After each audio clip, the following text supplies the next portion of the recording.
Good morning. Welcome to those who couldn't make it yesterday, and welcome back those who could make it yesterday. We appreciate, it's 3 days.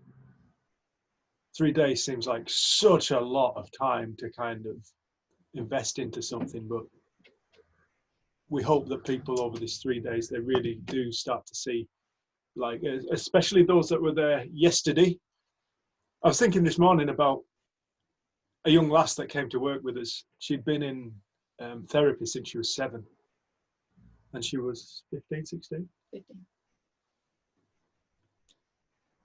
And day one, she sat there and she listened. She was very, very polite. Day 2, she came back and she walked in. She looked at Jenny and I and she went, "Well, I don't really know what you can tell me that's any different to what you told me yesterday. I don't even know what the hell I'm doing here. I don't know why I'm even listening to you. I mean, what have you done with your life, Dave? Been to prison. You're hardly a good role model. And what? An ex-anorexic?" And we were like, right, because she was doing 3 days with us at the time. I was like, cool. That's what's going on inside your mind right now. Cool. Sit down. And we explained to her, we do this over 3 days for a reason, because day one, that's pretty much exactly what we expect. There's this kind of front that comes up as our ego's confronted, as the ideas that we've held dear are challenged. We just said, look, if you will trust us and understand your dad's paid for you to be here and you're not going to get a refund. You didn't actually say No, I didn't say that. If you sit down, I'm sure that it will start to become apparent why we've done this over 3 days. Okay. Now, this girl had every problem going. She was a self-harmer. Some of you may have heard her speak on the last retreat. She shared a little bit. Yeah, she did. And it was at lunchtime on day 2 where this girl suddenly burst into tears. And we were like, right, let's have a break. So I went for a walk down the garden with her and I said, do you mind me asking you why you're crying? And she said, I'm crying for 2 reasons. She said, first reason, I am so pissed off that I've spent all this time in therapy. And she said, and I'm crying because I realize I'm all right. Then she could start to listen. Then she could start to hear. It was only at that point when she had got quiet enough, the fight had died within her, this kind of front, this confrontation, this challenge had died within her being. And at some point she heard, it wasn't necessarily what Jen and I had even spoken about either. And this is the point about this. This isn't about what we can give you, because we cannot give anybody anything. It's what emerges from within our own being. This makes no sense to anybody until it emerges for them. It starts to emerge for them and they start to feel different. The world starts to look different. Then they start to catch onto the trick of reality. Then they start to catch onto the trick of the spirit.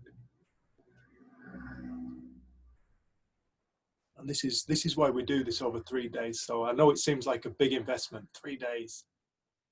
But we're hoping that there are going to be many people on this retreat that come to understand why we've done it like this and start to experience the benefits from it. So first things, we were hoping to just get some reflections on this thing. Yeah. We're wondering if there's anybody who'd like to speak up who was on yesterday, who has got any reflections or any questions that have emerged for them. If you don't want to speak up on the computer, I know, Paul, you're exceptionally shy and you don't like speaking up on computers. Anybody who doesn't like doing that can just type it in. But yeah, we'd be interested if anybody's got any observations, anything that's made sense to them, anything that's new for them? And if there is, would they be prepared to share it? Is it an Irish coffee, Mike? Yeah, it is. No, just an English one. No such thing, Mike. It's a little early in the day for an Irish coffee. A little early. Maybe 11. 11s is.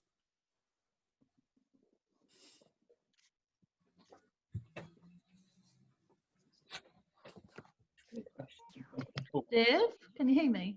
I can. Is that Claire? Yes. It is, yeah. I'm going to try and prompt Paul to say it because we've had a really amazing evening last night. You wanna? Yeah, I'll go for it. So everything felt incredibly clear after I'd spoken to you on the phone after yesterday's session finished, and throughout the night and this morning, it's led to me questioning basically how I've lived my life and all the beliefs I had. So it's left us feeling much lighter within me, my person, but so tired, like as if I've done like 10 marathons like off the belt, because I can only think it's because I'm kind of awakening to me real self, and all of these previous beliefs that I've put myself into, like in a box, have been kind of shattered. And just a much greater feeling of being aware of me. So, yes, so because it's made us question a lot of kind of my previous beliefs and behaviours, I opened up to Claire, and I've got 2 mixed race children. My eldest 2 children are mixed race, and Paul used to say racist jokes, but he didn't see them as racist at all. He just thought it was funny. And sometimes I would say that's really, it's a bit inappropriate, Paul. But Paul is Mr. Inappropriate. That's what he was. He was just there to make people laugh, whichever way he could. But last night he was like, Claire, I need to say something. After Dave said he used to be racist, he said, now I get why I used to defend myself with my racist jokes, thinking, well, it's just funny. People make fun of me because I'm massive and because I'm ginger. I've had that all my life, and all I'm saying is this. And although I tried to make him, tried to explain what it's like when somebody is black or when somebody is mixed race, or he just never got it. And last night he apologized, and he apologized actually to my daughter, and my daughter was like, why are you apologizing? It's absolutely fine. But you were really like, yeah, what have I been doing? yeah, it's kind of it's something I've wanted to kind of confront myself about and open up to someone, but never been able to. I was just far uncomfortable by it all, and then it was something I got challenged about it on a building site about 4 years ago, and since then there's never been a racist joke or sexist or anything like that. But it's just the feeling of doing that previously has kind of hung heavy, like within us. And after you said yesterday, you just like you just swung your arms open and said, "Oh yeah, I used to be racist. I was this." I feel it gave me permission to basically see how easy it is to admit things, and I thought last night was a perfect time for us to kind of get it off my chest with Claire. So I'm incredibly grateful for that kind of gift that you've maybe bestowed on us. Thank you. You I said to you last night, you know, the one thing that comes from this is just this, and that it makes it all worthwhile. The whole thing makes it all worthwhile. It's a, you know, it really is an illusion that we do live in. It really is an illusion of thought. It's an illusion of beliefs. I was speaking to you last night, and this pisses some people right off.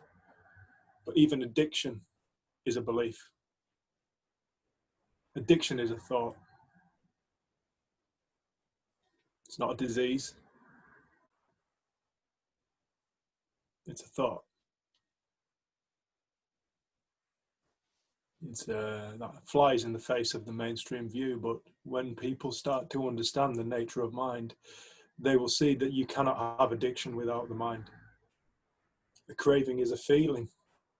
A feeling is created from thought. It's interesting, like when I was speaking to you last night about when, you know, when we crave, we're not always craving drugs or alcohol or drink or sex or whatever the hell it is, whatever the addict identifies with. So where is the addiction at that point? If it was an illness like cancer or something like that, when you are minding your own business, you still have cancer. When an addict's minding their own business, they don't have the addiction. The addict has disappeared in that moment. And we'll talk about the moment, because the moment is vitally important to understanding reality. The moment is all there is. But this illusion that we live in, you know, we really do confuse what we are. And this almost speaks a bit to Ema's question. Why do we feel that separation from love or God? Why does it feel so compelling to follow that ego voice? That was Ema's question.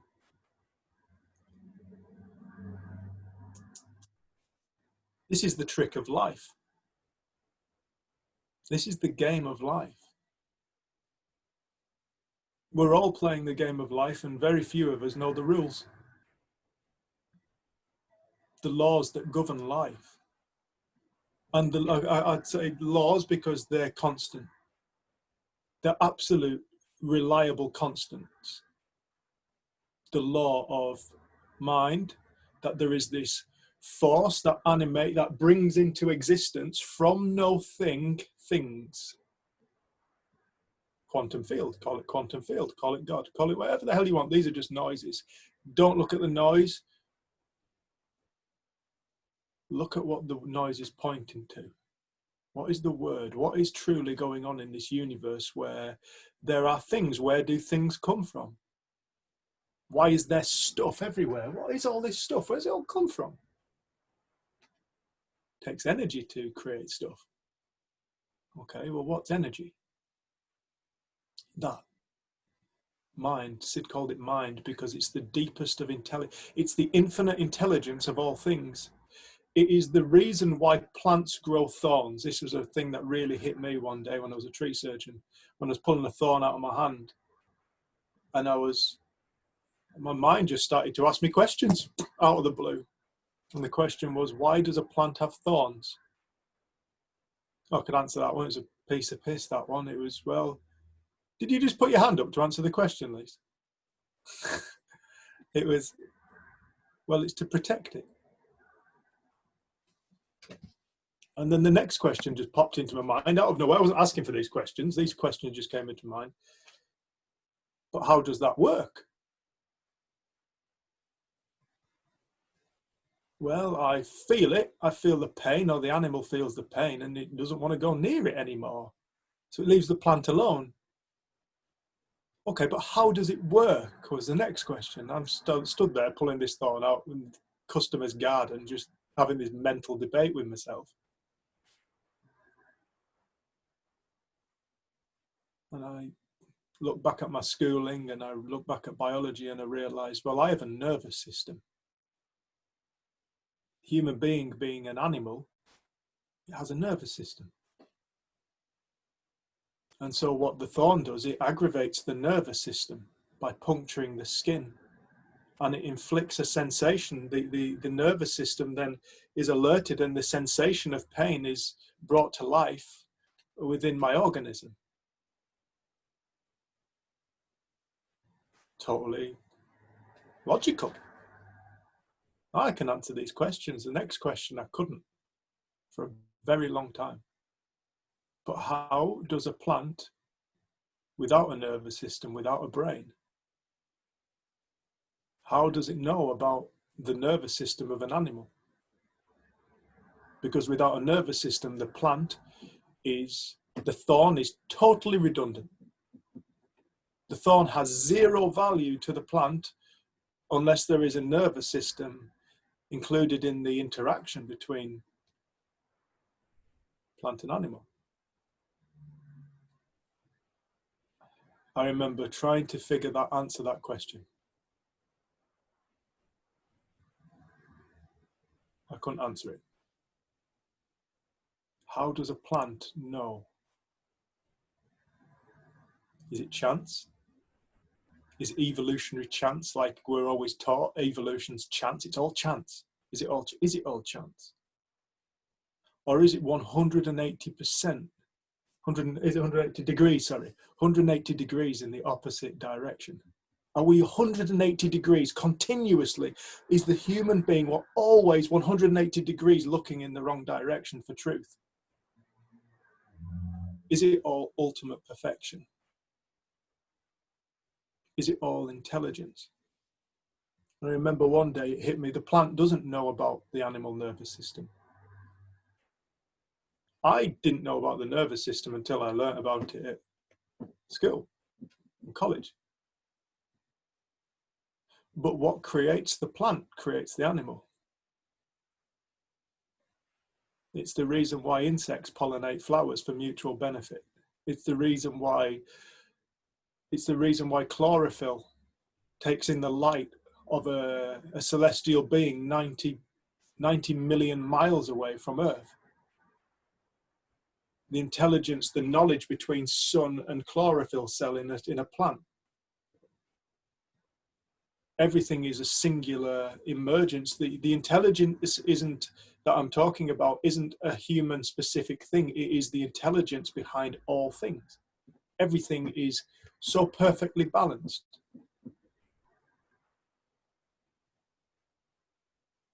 That intelligence, and Sid Banks called that mind, God intelligence. And that's a constant. It just is. You can't figure it out. You can just become aware of its being, but when you become aware of its being, you become aware of yourself, because you are that. There is nothing that isn't it.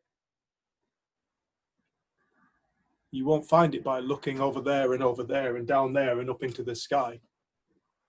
You will see its effects. That's one of the things I was going to say when you read that question, is it feels like there's a kindness built into mind, there's a kindness built into this, that we get the feeling when we're off track, we get feedback when our minds are lost. We kind of know there's an inbuilt feedback system, and we've kind of attributed that feedback system as that we're doing something wrong, or there's something wrong in life, and it's like it's just giving us a sense. Now you've separated yourself from the whole. You've got lost in the illusion, like wake up. And I remember it being described on my first course as, you know, if you were driving along in the car and you get warning signals, they're helpful. They're telling you if there's something up with the car, listen to them. Because if we just carry on driving, we've got no fuel, at some point we'll run out. And it was described then that that's our feeling. Our feeling is trying to wake us up to what our mind's doing. So it's not just like this system that makes no sense. It makes perfect sense. But we think that the compelling feeling, the compelling thought is the important part. We think that whatever the content is the important part. What Sid came along to say is, no, the content isn't the important part. The reason it feels so strong is because you're bought into something. You're buying into something. That's your feedback to wake up.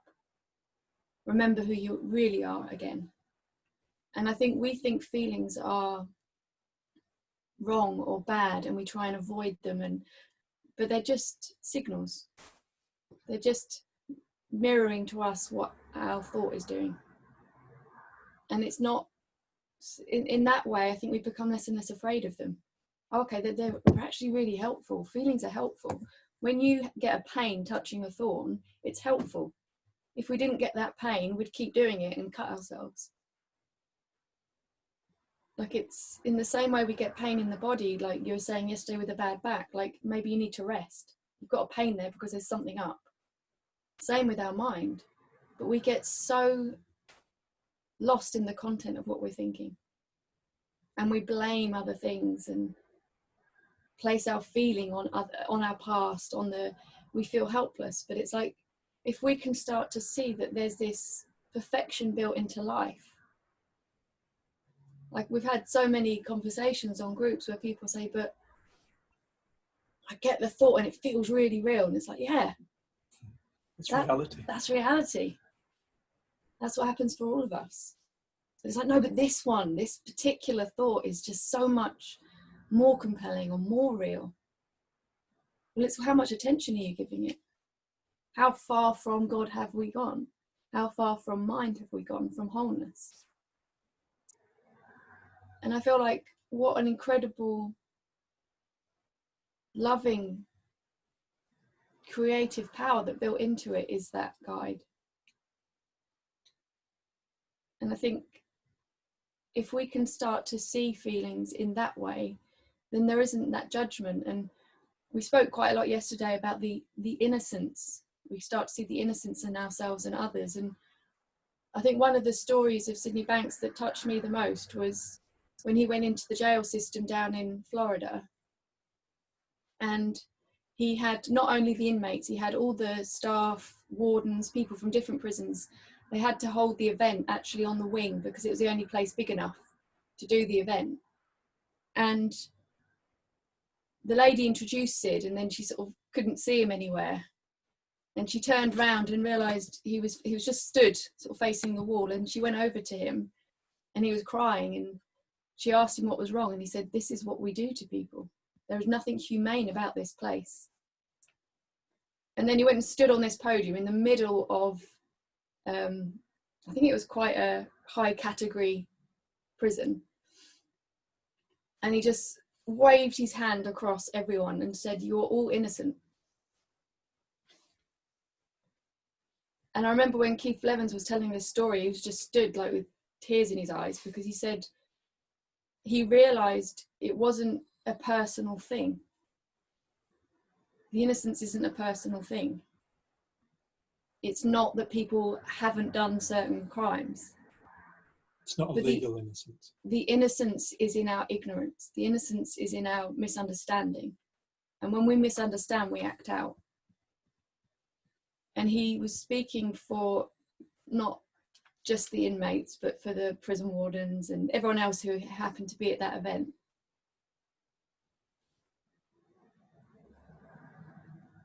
And I think with this, we can start going bigger. Like, we don't have to look at personal. Like, I know when my sister was learning about this with her kids, she'd be like, I'm not saying the behaviour's all right, but I can see the innocence in it. So then the way that she responded to it was different. And I think that comes back to back to Paul again. And I think that innocence that we are all living in, we're all living in a massive divine illusion. I've got to keep saying that.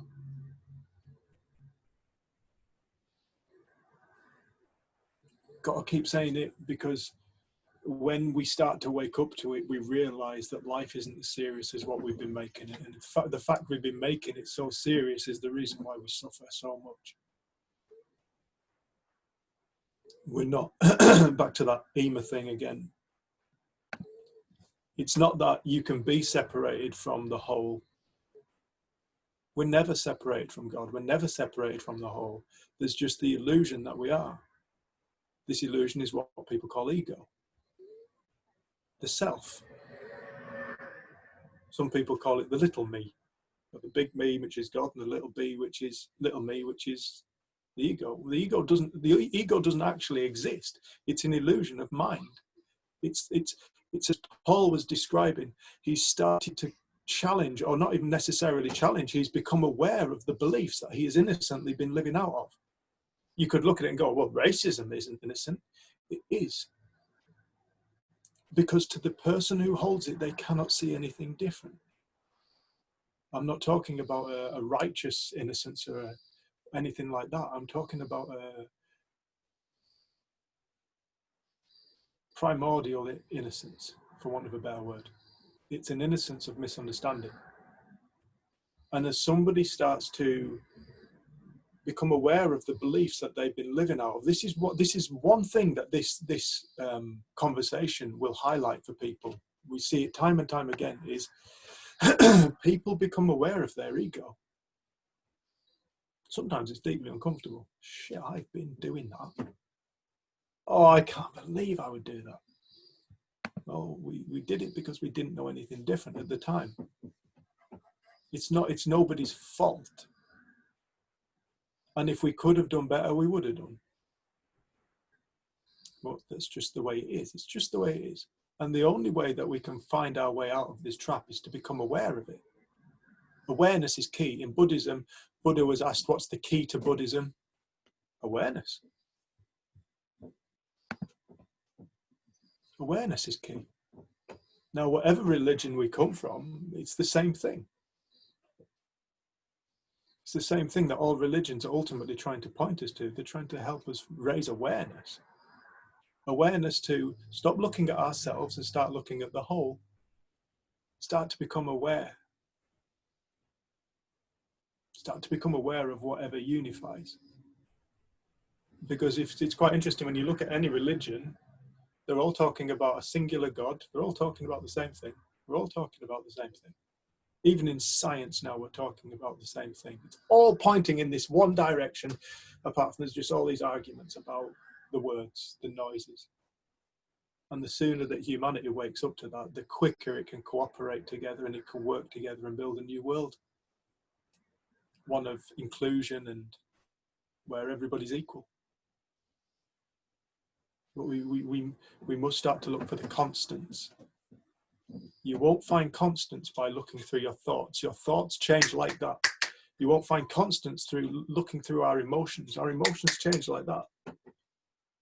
We have to start to become aware of that doesn't change, which is the creative force of all things, which is a conscious state, and the power that we call thought. These are all the same thing. If Sid would say, if you get an insight into mind, you get an insight into consciousness and thought. If you get an insight into consciousness, you get an insight into mind and thought. If you get an insight into thought, you get an insight into consciousness and mind, because they're all one thing. They're all the same thing, just different noises, different words to try and help people wake up to the nature that they are generating. They are the generator of reality. They are generating the experience of their life. 100% of the time, there is no time we step out of this modality of being, because this is why mystics would say that reality is a dream of life, a dream of reality. It's all belief, it's all thought. The only thing that's ever going on is this conscious state dreaming a reality into experience. Right now, this is it happening. Right now, this is it, here, now. It's happening now. Now.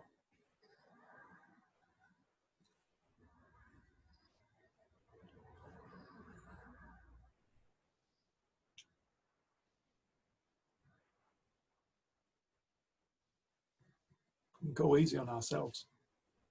Everybody.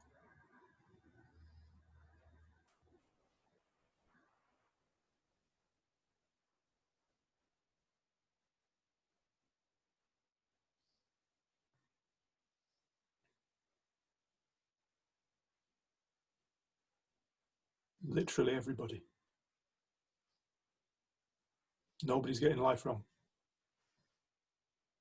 We're so desperate not to get life wrong. You can't get life wrong.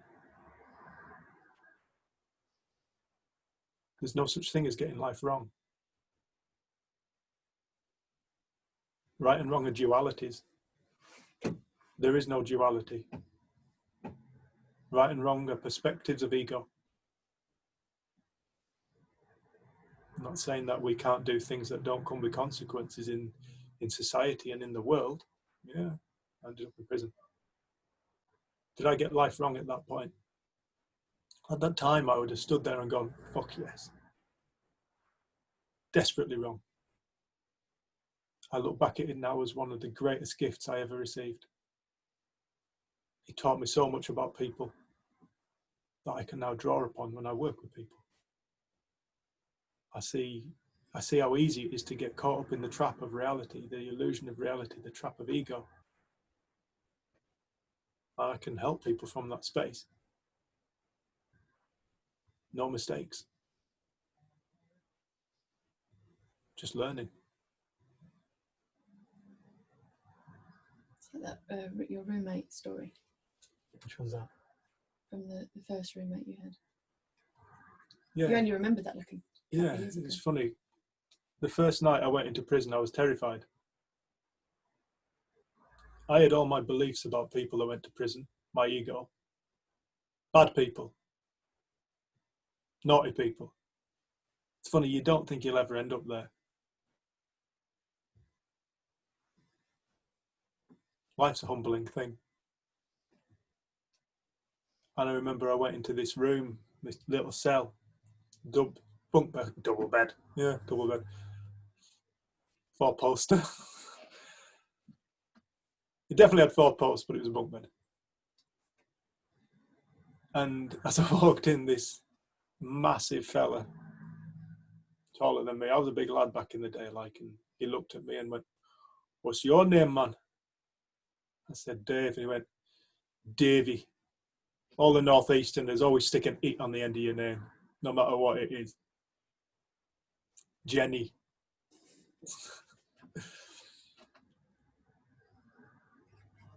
He said, "What you in here for, man?" I said, "Oh, violence. You look like you can handle yourself. If I need to." That man was fucking mental. He screamed that night. A lad in the cell next to us committed suicide. He hung himself. And he'd cooked his stomach on the radiator that ran through all the cells. And he was shouting, was this man, and he was screaming. And this man had a completely clouded left eye. Completely clouded left eye where he'd been thrown through a window and glass had punctured his eye. And he was big and he was brash and he was the loudest man on the wing.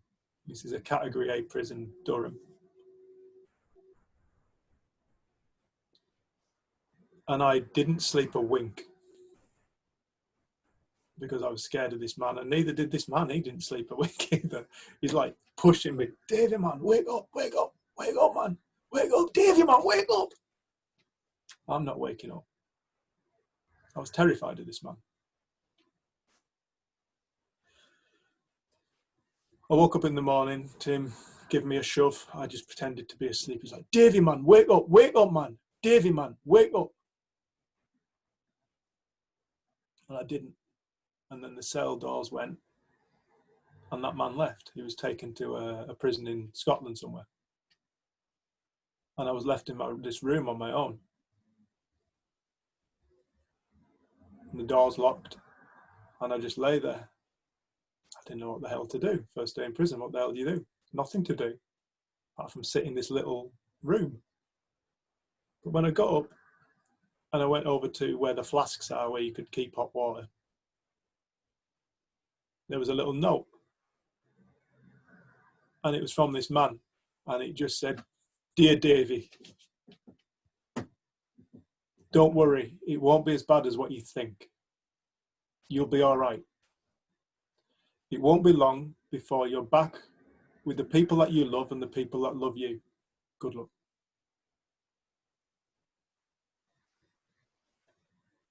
That terrible man, that horrible, violent man, he had absolute kindness and love in his heart as well. We're all built from that. It's in everybody, is that kindness, that love, because it's our essence. I remember when I remembered that, it was only a couple of, like 2 years ago, I actually remembered that actually taking place. It really kind of shone a light on the ego that I used to carry around, or perhaps sometimes still carry around from time to time about people, when I forget the good that exists within all people. And I just judge them on their behavior. I forget to see the person, I just look at the behavior. I forget to be interested in the person, I look at the behavior. But I remember it being one of those moments where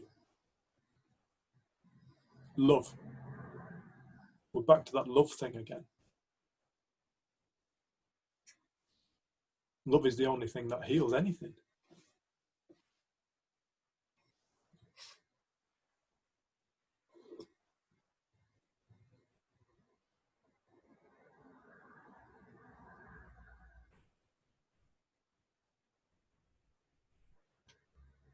Is there anybody who's got any, do you want to say anything? No. Is there anybody who's got any reflections on yesterday? Or anything they want to say, or questions that have emerged?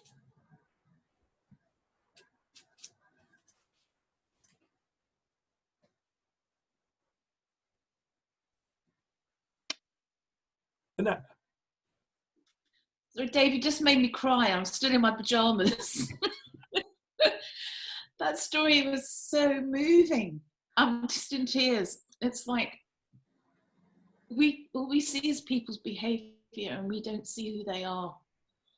And that, just to be reminded of that. Thank you so much. Thank you so much. And I just want to be able to go out and keep looking out of eyes of love to see what's really there inside somebody.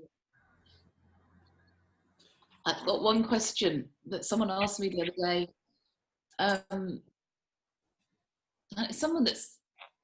It was about thought. I'd be interested in both of you's feedback on this. He was like, we feel our thinking, and he's saying, I don't know if our feelings and thoughts are always so connected. He said, when I feel love for somebody, when I'm in love, when I'm really feeling love for somebody, am I thinking, am I in love with this person? Or do I just feel love? Beautiful. And it kind of stopped me and I didn't quite know how to respond to it.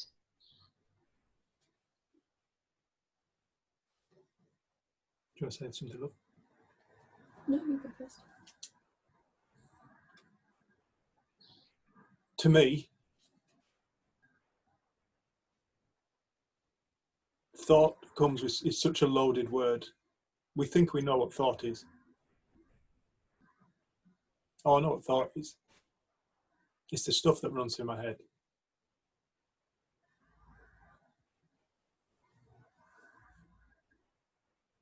To me, there's a vast difference between thought and thinking. Thought is infinite. Thinking is a potential within the infinite. It's the infinite collapsed into an experience. And that experience comes with whatever flavour, whatever feeling, whatever it looks like. Say that again, Dave. Sorry, I didn't get that. Is that you, Jack?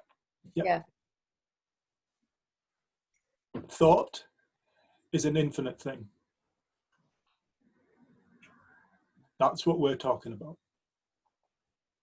Thinking is when the infinite collapses. We go from this infinite potential and it collapses into a thought. It becomes condensed into a singular expression, a word, a sentence, an image, whatever.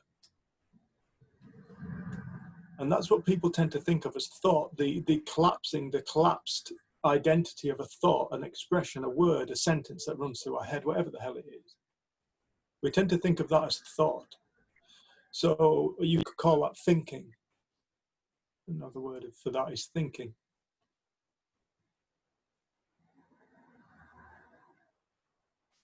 Thought. Is it possible that we could sit here blinking, moving when we need to, making ourselves comfortable without thought? Is it possible we can drive a vehicle without thought?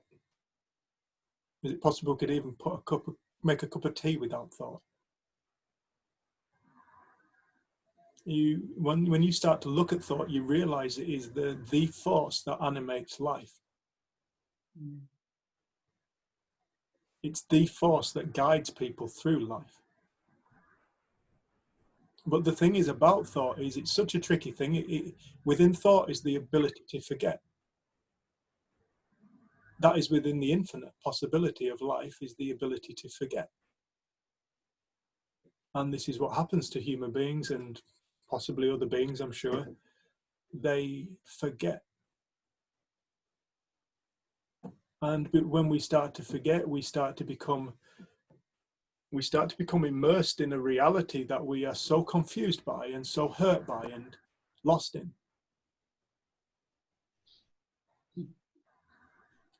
And so this is where the word thought becomes tricky, because when people start to listen to this, they start to become aware of, oh, it's all about thought. And so they start looking at the intellect.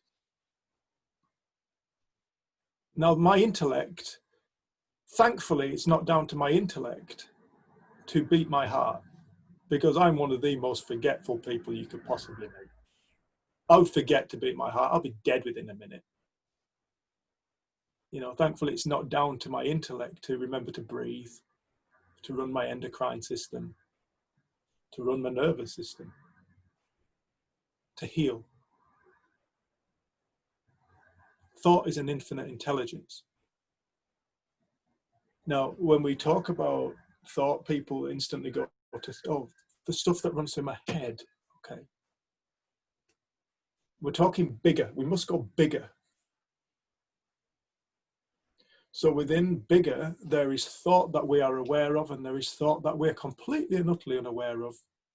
Beliefs are one of those. Beliefs are just the flavor that life looks like to us that's created from belief. It's not a visible, conscious thought. But it is thought that is invisible, which flavors our experience of life. It's the ego. The ego is all beliefs. And it looks like reality until it changes. And then that looks like reality. It looks like the real world. So when people fall in love with people, they start going, oh, have I done this consciously? You know, as though we can consciously try it. In fact, try it. Try and consciously create any emotion. You'll realize it's so difficult. And then you'll realize why it's difficult, because you'll realize it's the ego trying to create an emotion. But the ego is the illusion. The illusion can't ultimately really do anything, because it's a ball of thoughts. A ball of thoughts can't really do anything. Only consciousness can, which is ultimately what we truly are. That's what we truly are. The rest of who we think we are is a story of consciousness. It's just a story of our being, what we've identified with. But when you look at love, you realize we didn't make it. Human beings didn't invent love. Human beings didn't invent consciousness. Human beings didn't invent thought. We didn't make it. We didn't invent the mind. It was never down to us. We just claim responsibility, and we think we're so awesome we've done all of it. We forget. We forget that we are bigger than what we think we are, and everything is. Human beings didn't invent human beings. human beings are an emergent of planet Earth, which is an aspect of the universe. The universe created human beings. So we start to take credit, or we start to look for credit, or we start to look for, how am I doing this? Did I have that thought? Did I have this thought? Yeah, we have all kinds of thoughts. But when it comes to love and falling in love, and anything really, the last thing that we want for people to go away with from this retreat is the idea that they need to control their mind, control their thoughts. Please do not think this is what we're saying. Please do not think that what we're saying about this is positive think. We're not saying positive think. We're not positive thinkers. Absolute opposite. 180 degrees. I'm not talking about positive thinking. We don't want people to go away with more on their mind than what they came with.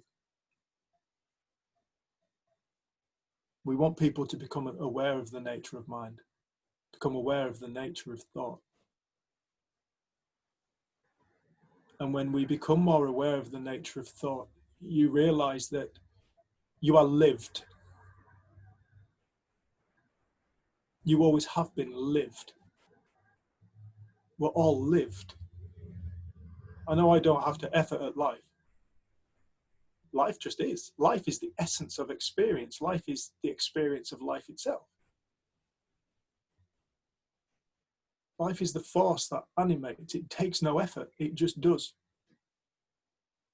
My ego, trying to reshape my ego, that takes an awful lot of effort, and it's futile because I'm trying to fix an illusion with an illusion.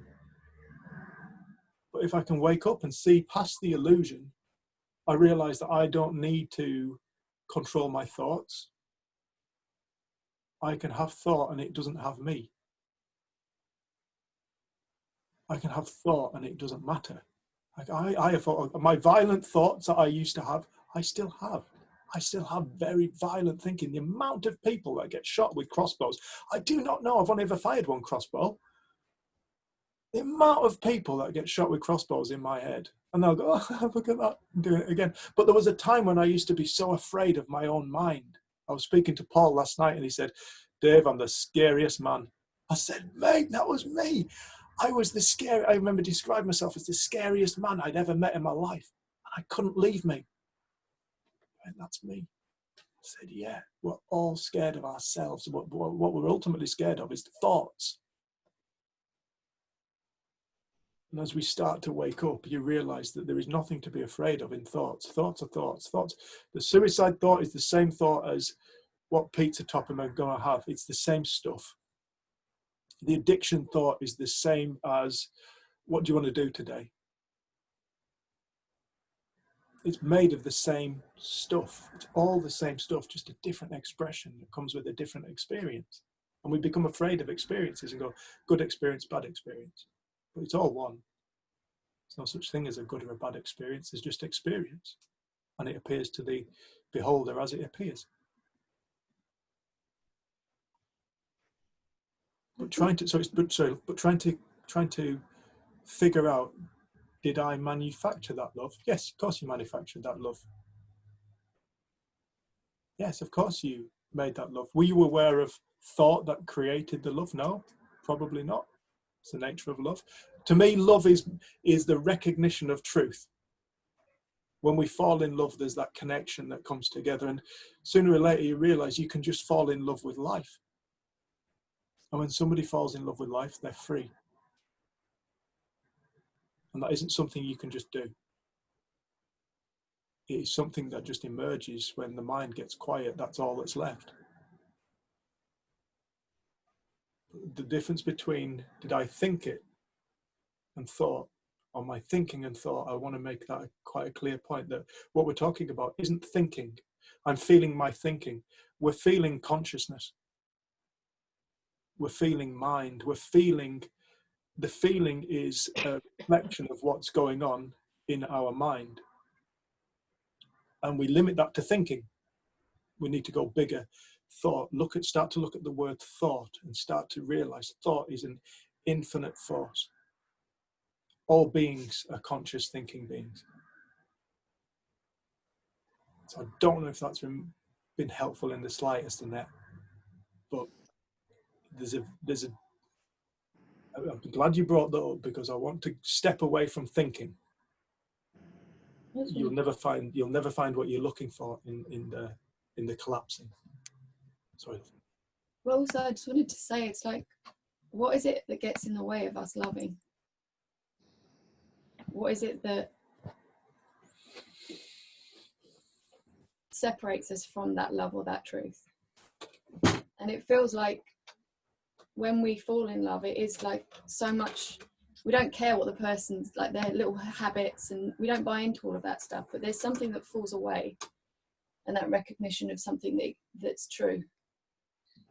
And I remember hearing on that very first course about how really we could fall in love with anyone or anything, because that is the state, the source. So we can experience that. And I remember being really disappointed with that, because I wanted it to be, no, but it's meant to be, or it's this, and I wanted it to be something else. But it's like, we could fall in love with anything and anyone. But I love, like, even with Rust, there's a lady down that lives near my mum that for whatever reason, Rusty just, the first time he met her, he loved her. And it's almost like he went a bit, you're saying it's like he's flirting with her, and he like kept going getting his toys and bringing it to her. And we're like, wow, not everyone gets this reception from Rusty. Like, some people get like chased off, or maybe a little growl or a bark.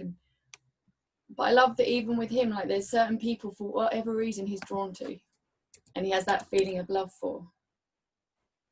But I also love the expansiveness, as if our judgment, if our creations, if our ego quietens for a moment, there is just love. And that feels like that is our true nature, our true essence. And the more that we allow thought or thinking to pass through, what it's passing through is that space that already is love.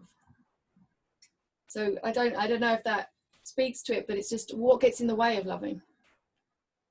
Well, it's going to be thoughts of judgment, separation, you know, different opinions. And I've loved it recently where people have been putting posts on Facebook saying, you know, I follow this political party, my best friend follows this political party, we can still be friends.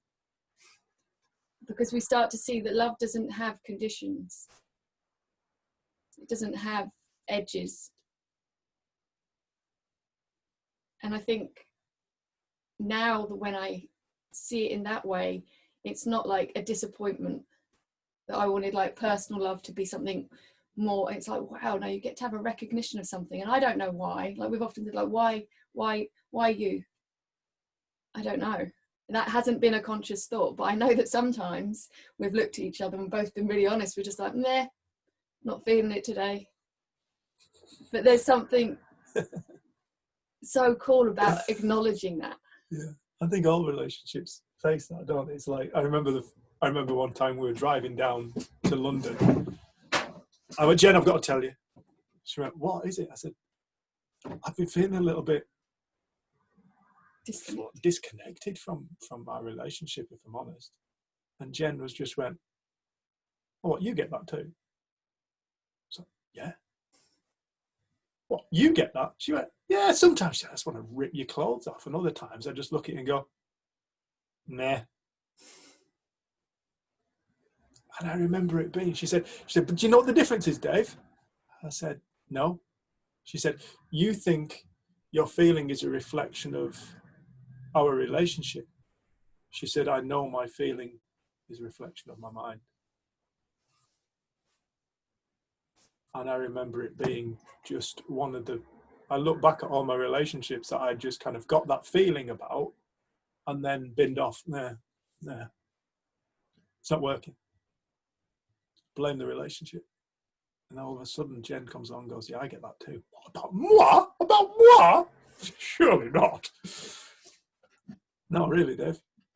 And yeah, no, I just realized it's not a reflection of, you know, we tend to think that this is the breakdown of a relationship. Oh, this is a relationship coming to an end. But no, ultimately, it's our mind generating an experience. And the experience in that moment is one of, and the moment you said that, or should I say shortly after you said that, I remember we were in London, we got to London, I was led in bed with you. I burst out laughing. She's like, what are you laughing at? Do not have a clue. I've just had an insight. What was it? I don't know. I couldn't tell you. Somewhere in thought had emerged a new expression that I cannot put words to. It wasn't a conscious thought, a thinking, an intellect thing. This was beyond that. And it changed my relationship again. It got this relationship deeper for me. I felt more connection. I felt more love. I felt more beauty in our relationship again. And I think it was a really beautiful lesson for me to learn, was that. Thank you, Bob. Have we got any other questions or reflections or? I've got one actually. Sorry. Who's My name's this? Leah. Where Hi. we go? I'm here. You haven't got I one don't know how to. You're not going to see me on the screen because I just got up and sort of literally just jumped up to hear this, right? the best But time. can you see me? Wait. Anyway, it doesn't matter. If you can see me, you can hear me. That's the most important thing. I can't hear I you. have a question for Dave, if possible, Dave. So can I ask you? You know, it's going to sound a bit crazy, so I'm a little bit. Anyway, I'm just going to say, it. Okay. Go for it, Elliot. Elliot, So, you know, you spoke. Yeah, that's how you say it, Aliyah. Elliot. So you spoke about anger and violence, okay? And you said that it was kind of like yesterday you mentioned this, and you said it was like, I don't know if you said this or maybe I just heard this, and you said it was almost like it was protecting yourself. Did you say that? Or it was like almost something along the lines of being scarier than whatever it was that could scare you or possibly intimidate, yeah? Yeah, that sounds like Yeah, and then you also mentioned the fact that, what I heard from what you were saying is about being not always conscious. So that's what we're trying to get to, that state of consciousness. And we're not always conscious of certain behaviors, yeah, actions that come. And it's more just like, don't even recognize the thinking. It just is a way of being. Yeah. Does that make sense? Now, you also mentioned consequences. And I'm like in this middle of this Bermuda Triangle with those 3 points that I made, if you're still following my thingy. It's like, how do you get out of the behavior when you're not conscious of it? And constantly having the same consequences of it. And I know it's not an intentional thing. It's not something that we can think our way out of. But it's quite, hindsight is a bit of a bitch, right? That it comes after you've just kind of like completely messed up everything. And you're just like, ah, shit, I did it again. And then Sid always talks about forgiving yourself, okay? But that in between part of it is what I'm actually really quite stuck right now with a lot of stuff. So I just need you to, in a roundabout way, with your intuitive, insightful experience, to tell me what that was like. Does that make sense? I think so. It didn't make sense to me, but it was just whatever. I think so. It can be really easy to focus on behavior. Now, if I'm not answering your question, if I haven't answered your question, please let me know. But it can be really, really easy for us to focus on behavior. You know, addiction, there is a lot of focus on behavior. In school, there's a lot of focus on behavior. There's a lot of behavioral therapy. Perhaps we do things in life that we're not particularly proud of. But looking at behavior, to me, is completely and utterly worthless. Trying to change behavior. Trying to change behavior in children. Trying to change behavior within addicts. Trying to change behavior with people in prisons. We get so kind of lost in behavior. The behavior becomes the focus. As though the behavior is ultimately the problem. Behavior isn't the cause. Behavior is a symptom. So why are we looking at the symptom? You know, if I've got an illness, I don't want to go to the doctor and then just go, oh yeah, take this, this will take away the pain. I'll be like, no, what's causing it? Mm. But at the moment we live in a society which very much looks at the symptom.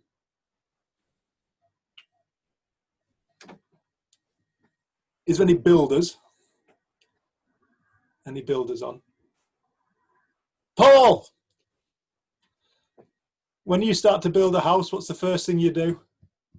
Don't say get planning. Forget that bit. Doesn't fit. Foundations. Foundations. Good. Oh, you know you're building.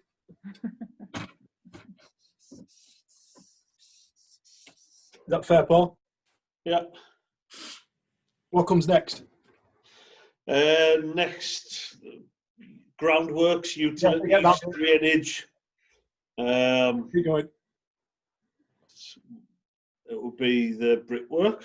Oh, right, okay. Walls. Yeah. What's the last thing you'd put on? Roof. Right. To a builder, that's a pretty sensible way to build a house. Start with a foundation. And you look at the walls. And the last thing you put on is the roof. When we start looking at behavior, it is the equivalent of trying to build a house. This is quite good. And starting with the roof.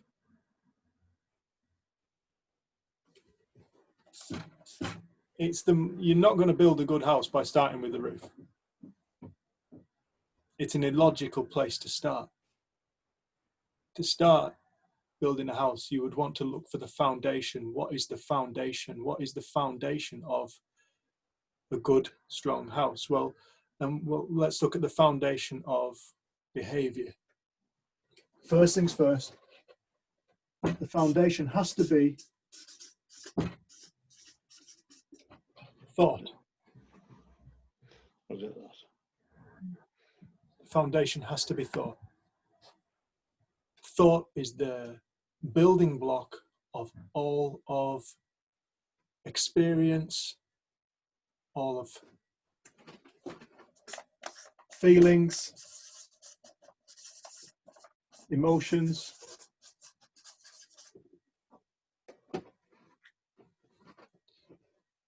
Thought creates feelings, thought creates emotions, thought creates experience, and from that we behave into the world.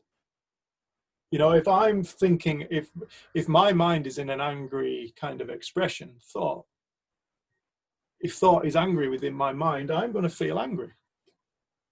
Now, my behavior isn't very likely I'm going to walk up to somebody and give them a hug. It's more likely I'm going to throw something or shout or swear or do something stupid. But we look at the behavior, oh, he threw something. As though that was the source. We treat the behavior like it's the source. Well, that's like trying to build a house and starting with the roof. This is why this is vitally important for people to become aware of. If we're going to understand behavior and we want a corresponding change in our behavior, first of all, we must fundamentally understand, how does life work? What if you're not conscious of the thought? You're not even conscious that there's a thought going on and you just literally, reactiveness goes straight to the behavior. And this is what happens. You Sorry. know, most thought we're not aware of. It's like you, with my nieces and nephews, you saw the moment where the youngest one, Archie, really started to buy into the illusion of life, because he used to be so accommodating of his sisters. Like, he'd have something, they'd just take it off him, and he'd just like get something else. And there was one time he'd built a Lego tower, and we were just sat watching him, and then his sister Lewin ran down the stairs and just like ran through it, and it exploded and fell apart, and you saw him like take a big inhale of breath and then just burst out into tears, start screaming at his sister. And you could see the moment where he went, that happened, I feel like this, that happening made me feel like this. It wouldn't have been a conscious thing, but it was the moment he bought into this idea that his experience or his feeling was brought into an outside world, an external source. And from that moment on, when we start buying into that, we start attributing our feeling state to an external source. Like, that pisses me off, that upsets me, that makes me mad, that makes me sad. As soon as we do that, I think within the iHeart program in schools, they call it outsourcing your feeling. You start outsourcing your feeling. And I think with the principles, it seems that misunderstanding starts to get cleared up more and more. So a lot of the invisible thought that we live out of, we stop doing as much, or we catch ourselves quicker. So the behavior has to start changing when you recognize that if we're acting out and getting angry with people, it's because we're blaming them for our experience. We're blaming them for our feeling. We're outsourcing our well-being. So then we don't feel free in our mind. It just feels like that is the only way to be. But it's like, if we then target anger and we're like, right, I want to find the invisible thought that I'm living out of that makes me angry, we start giving it more attention, we start giving it more focus, we start making it more of a thing. It doesn't seem to help in any way. It's almost like we have to look before. What is the source of all experience? What is the source of all feeling? And when we start to look there, we'll see, well, it'll be, if we're acting out, it's because we're in misunderstanding. So if we can start to clear up the misunderstanding and recognize it all comes from thought, the freedom that within thought is that we can change our mind, we can have insight, we can have new thought. And that's the most natural thing for us.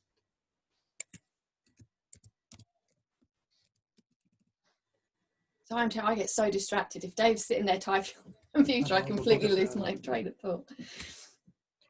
But does that make sense?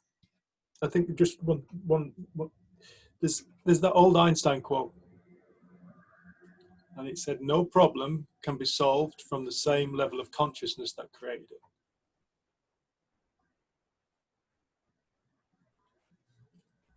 You could rephrase that, no problem can be solved from the same belief that created the problem. And I think staring at the problem is one of the greatest mistakes we make.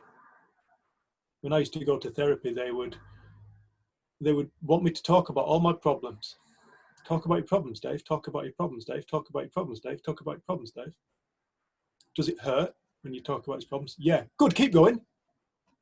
This is good.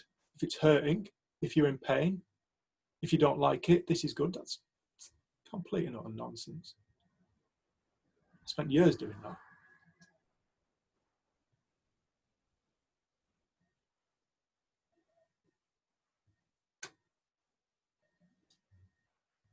The freedom doesn't come from looking at the problem.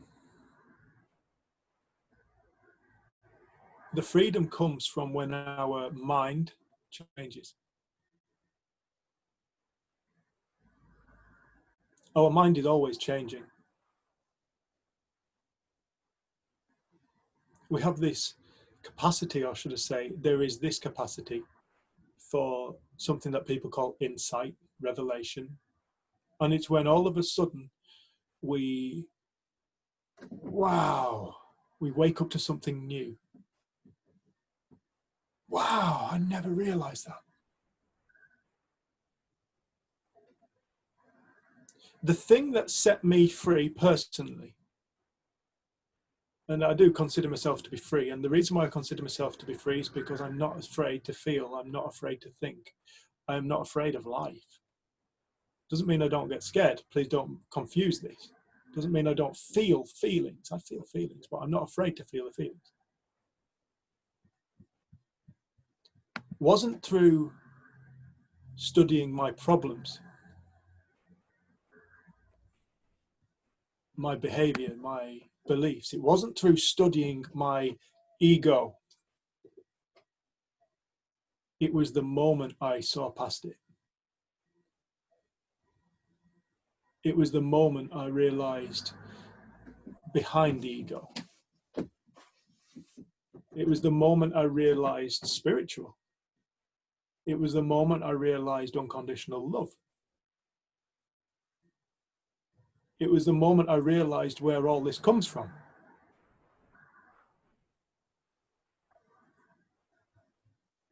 We get born into this world and we start to generate reality, an experience. When I say reality, I'm talking about an experience. This life stuff now. The only reality we ever know. And we get so bought into it, we develop our little idiosyncrasies and behaviors. We see problems in the world, we see right and wrong, we see dualities. But the thing that sets somebody free from all that is realizing it's an illusion. And I'm talking about true freedom, where people are ultimately free just to then go and live.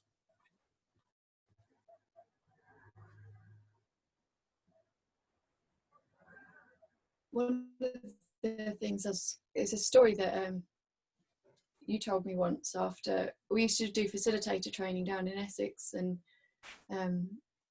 often the students would have one-to-ones at lunchtime, and you went for a one-to-one with someone on the innate wellbeing retreat, and I'd asked afterwards how it had gone, and Dave told this story, and it was like it was for me, like I learned so much from it. But it was a lady who used to get really, really angry, and so she was on this walk with Dave, and she'd said, I just wish the anger would leave me alone. I just wish I could get away from it. I wish it would stop. I wish this rage would leave me. And they're walking down these tiny back lanes in Suffolk, in Stoke-by-Nayland, and it's a stunning, really beautiful day, surrounded by all this stuff. And then eventually Dave stopped her and said, sorry, can I just ask you, like, when was this rage? And she said, oh, it was 2 weeks ago. I completely lost my shit. I was insane. And he said to her, well, so the rage left you 2 weeks ago, naturally, but you're now having a one-to-one with me to ask how to get rid of the rage. And as Dave was telling me this story, I was just sat there going, fuck, how much time do I spend in reflection of my behavior that I've done or said, or something I'm not proud of? How much time do I spend looking back? And then that phrase that we said yesterday from the Lost Chapters of Thomas came to mind, is like, become like passers-by. See each moment for the first and last time. Like, it had happened 2 weeks ago. She'd been suffering it on a daily basis and worrying about it for 2 weeks, because she kept bringing it back to mind. It naturally passed. It's what our minds do. They calm down. And then we spend all this time in reflection, beating ourselves up, wanting to be different, piling judgment on. And the nice thing is, like, with someone that we're friends with, so we still get to see her, and that was such a pivotal moment for her. And it was that she stopped, the time between her losing her shit, as she called it, got longer and longer. And and then she'd realise sometimes in the midst of it, and the guilt and the shame about it went. So she got to be more present when she wasn't in that. And the story was for me, but it also benefited her. And then it spread into her family. And she said this one time her son walked in and he was crying his eyes out, and he'd been sick that day. And she's like, why are you crying? And he said, I'm getting ready to be upset tomorrow. And she's like, okay. And he said, well, when I go to school, I might be sick in front of everyone, so I'm getting ready to be upset tomorrow. And she said, she just burst out laughing, and he burst out laughing. Because she could see the insanity, like, I'm trying to get a feeling out that I might feel tomorrow now. And she saw it as the same as what she'd been doing. She'd been trying to get rid of a feeling that had already passed. It didn't exist anymore. It was an imagination. And the more that we start to recognize that, we suddenly find ourselves back in the moment present, where common sense, insight, everything we need exists. But we spend all this time traveling and wanting things to be different than what they were. I wish I'd been more this, more patient. I wish I hadn't said that. And we're missing life. You know, we have got the opportunity to then have conversations with people and apologise and do what we need to do. But I think it's such an important thing to realise we can't change the past. We can't undo a feeling. It's already gone. If we're remembering it, it's already in the past. It's already gone. And I think we spoke a bit yesterday, like we never look at that part of it. We don't look at the fact that we do calm down, that we come back to our senses. We don't find any gratitude in the fact that that is something built into us, that we can get really angry and lost and then we can calm down. We don't ever have gratitude for the fact that we come back to our senses, back to the moment. Because we're still identifying with that past experience. Because we think it says something about us or who we are.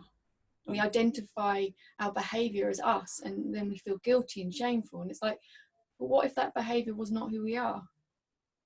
It came from misunderstanding. It came from a thought. That's the innocence in it again.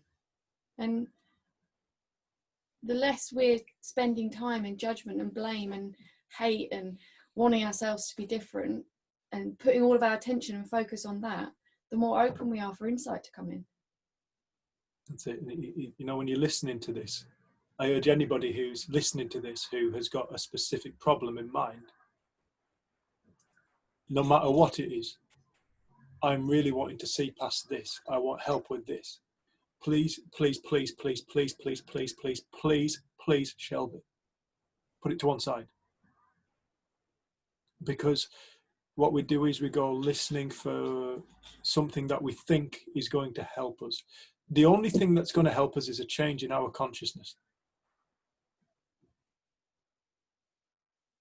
Okay, so what we're talking about has the potential to neutralize any problem, because ultimately problems are thoughts, not things.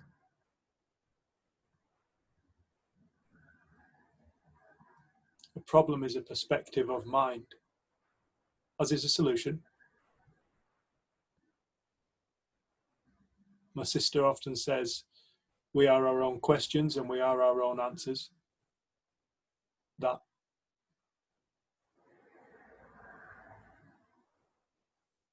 So when we listen to this, forget the problems, please, if we can. Just put the problems that we're trying to listen for out the way. They're not a problem. They're not the problem. The problem is misunderstanding. The problem is the belief in the problem. The keeping it alive because we think it's something more than a thought. We haven't always had that problem. So if we haven't always had that problem, it's not us. And what I want to talk about is us. The real us. Dave, can I make a comment? Just one second, Aaliyah, is that okay, love? Sorry, yes. Very, very lovely. Thank you. I've got a nice feeling. Get in touch, love, whenever you want. Love. Thank you. Please. Thank you so much. Thank you, lovely. With what you guys have been saying this morning, and Dave, like when you were talking about when you went to prison and things, I mean, that felt like the biggest disaster in the world. But it's really beautiful, like looking back on the changeability of life and how these things blows open to fresh experiences, because I think when I hear you talking about that now, it's 20 years ago, how much content of life has been since those 20 years. So much changeability. But it's amazing how we can hang on to something in a kind of, our mind can take us back to these places even 20 years in the future. We can remember these things, and they come into the present moment. And one of the things that was just coming to me when you guys were talking then is sort of the absorbent nature of being human, and the beauty of our minds. And so, like you always say, Dave, this pen is made of atoms. It's actually it's got a vibration to it. We give it the sound wave pen. And like we say, if you talk about this pen, it's red, it's plastic, I quite like the lid, it feels nice. And then if I asked anybody about this pen, they'd start to tell me about this pen. One of the things that I've noticed in the past sort of 6 years is the, for want of a better word, the programmable nature of being a human. And one of the times it became really apparent was when I came to pick you and Jen up from the airport. And anybody who knows me knows I have an obsession with books, like, brr. I love books. So I went into the airport in WH Smith's, and I was looking at the wall of books, and just taking into consideration that we could talk about this cup. I love this cup. This cup came from the Feel Good Festival. Ewan bought me this cup. It's actually my favourite cup. It's a bit broken, but I keep it. And knowing that we could then chat about this cup, and Ewan could bring to mind, like, oh yeah, we got it from this farm shop, and you broke one, and I got another one, and blah, blah, blah. Our mind will work on this cup. So I walked into the airport, into the WH Smith, and on the bookshelf, it said, how to get rid of your anxiety. Say fuck more. Oh God, I'd never be anxious. And all these things on this bookshelf in this WH Smith were the ordinary human experience that we are told we need to get rid of, that we're told isn't normal. We're told to feel anxious is a feeling that we shouldn't have. We're told to feel sad is a feeling that we shouldn't have. We're told to have habits. We need to get rid of these habits. But what happens when we wake up to the nature of life and the energy that lives us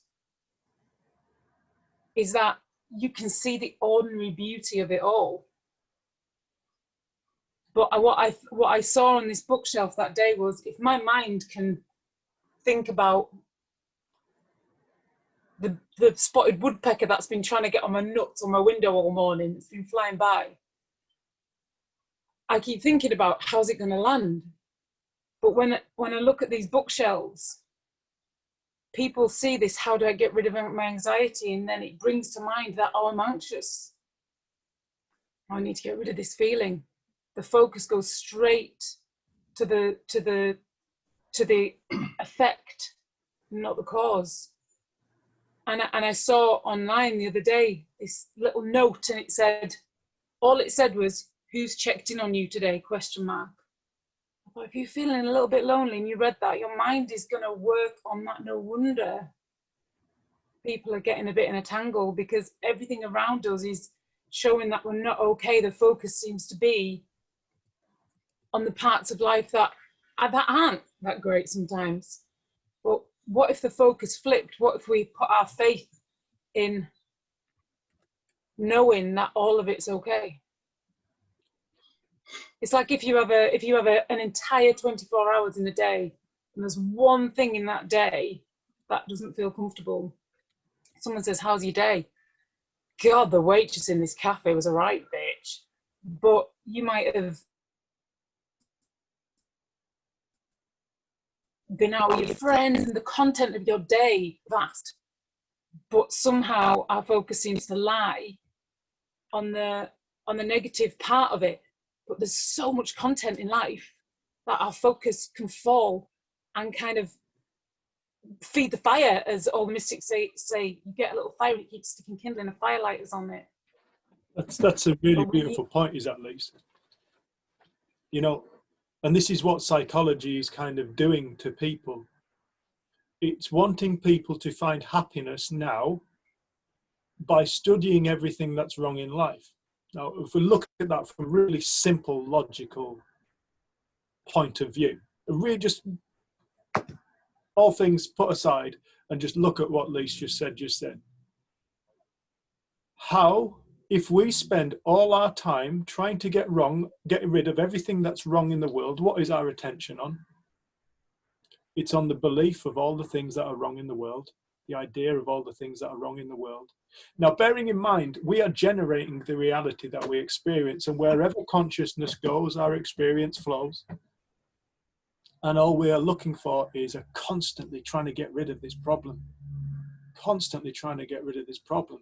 I'm constantly trying to get rid of this problem. Once I've got rid of this problem, I'll be all right. But it's really interesting because the moment we forget about the problem, we're instantly all right. It's all generated in the mind. It's all the mind playing the game of reality, our reality. This is why looking at the problem is never going to find the solution. As long as we stare at a problem, it's like, I would quite like to do this experiment very quickly if we can. Should we do it after the break? Yeah. Yeah, we'll have a break. It's 11 o'clock. I just want to do a bit of an experiment.